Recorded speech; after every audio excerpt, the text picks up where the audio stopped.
Egypt is a mysterious land filled with a rich history and many priceless treasures.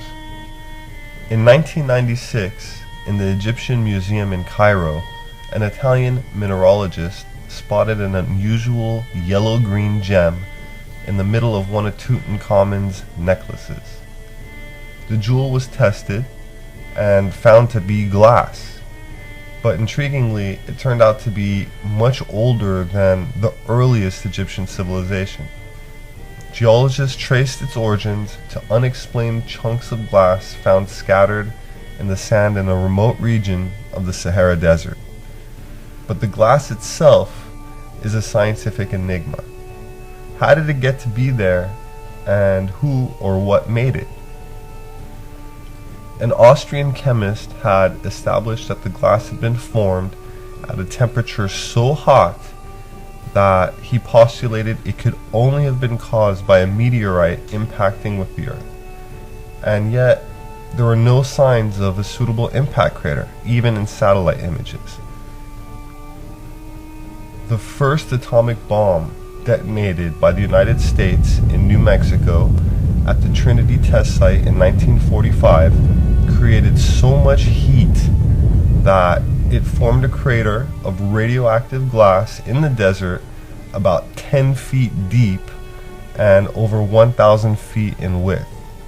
Where the glass formed from meteor impacts are filled with particles of the meteor embedded into it, the glass from these atomic detonation sites resembles what we see in King Tut's necklace.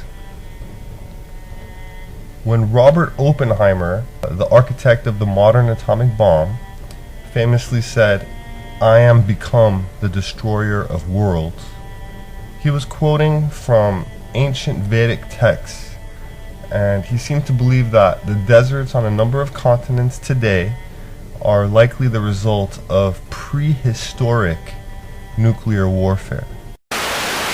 I remembered the line from the Hindu scripture, the Bhagavad Gita. Now I am become death, the destroyer of worlds. Oppenheimer was once asked by a student of his, immediately following the Manhattan explosion, and I quote, "How do you feel after having exploded the first atomic bomb on Earth?" And Oppenheimer's reply to the question was, and I quote, "Not first atomic bomb, but first atomic bomb in modern times." Oppenheimer was implying that it was atomic warfare that was described in ancient writings of the Mahabharata epic, and seemed totally convinced that these descriptions accurately matched the effects of modern nuclear weapons. Is man on the threshold of a new world, or merely stuck on a circular treadmill, repeating the doomed lessons from history which we never seem to learn? My name is Robert Sepper.